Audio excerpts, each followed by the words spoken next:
بسم الله الرحمن الرحيم. تبارك الذي بيده الملك وهو على كل شيء قدير، الذي خلق الموت والحياة ليبلوكم أيكم أحسن عملا وهو العزيز الغفور، الذي خلق 7 سماوات طباقا ما ترى في خلق الرحمن من تفاوت فارجع البصر هل ترى من فتور ثم ارجع البصر كرتين ينقلب إليك البصر خاسئا وهو حسير، ولقد زينا السماء الدنيا بمصابيها وجعلناها رجوما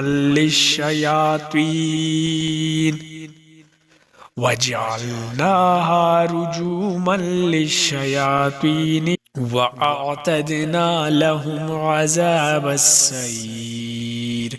وللذين كفروا بربهم عذاب جهنم وبئس المصير. إذا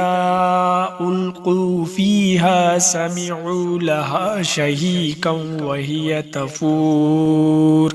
تكاد تميز من الغيظ كلما ألقي فيها فوج سألهم خزنتها لم يأتكم نذير، قالوا بلى قد جاءنا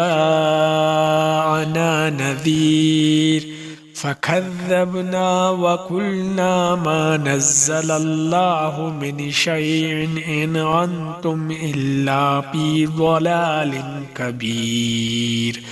وقالوا لو كنا نسمع أو نعقل ما كنا في أصحاب السعير،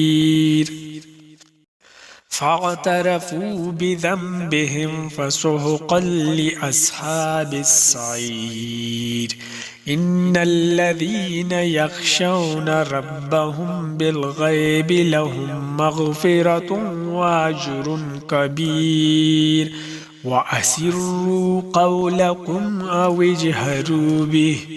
إنه عليم بذات الصدور، ألا يعلم من خلق وهو اللطيف الخبير. هو الذي جعل لكم الأرض ذلولا فامشوا في مناكبها وكلوا من رزقه وإليه النشور. أأمنتم من في السماء أن يخسف بكم الأرض فإذا هي تمور، أم أمنتم من في السماء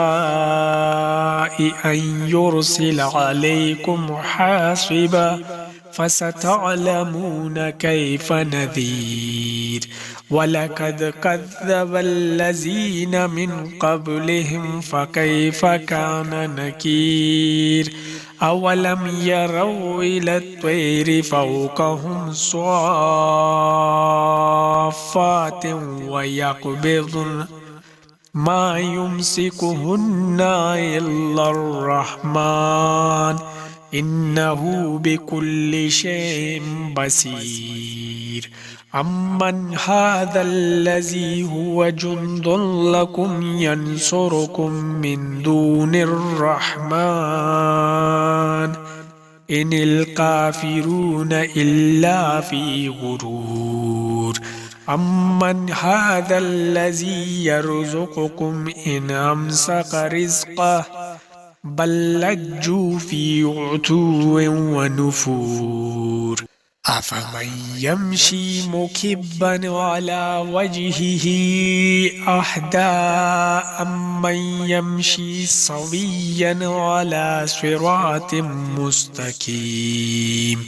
قل هو الذي أنشأكم وجعل لكم السمع والأبصار والأفئدة قليلا ما تشكرون قل هو الذي زرعكم في الأرض وإليه تحشرون ويقولون متى هذا الوعد إن كنتم صادقين قل إنما العلم عند الله وإنما أنا نذير مبين فلما رأوه زلفة سيئت وجوه الذين كفروا وقيل هذا الذي كنتم به تدعون قل أرأيتم إن أهلكني الله ومن معي أو رحمنا فمن يجير الكافرين من عذاب عليم قل هو الرحمن آمنا به وعليه توكلنا فستعلمون من هو في ضلال مبين قل أرأيتم إن أصبح ماؤكم غورا فمن يأتيكم بماء معين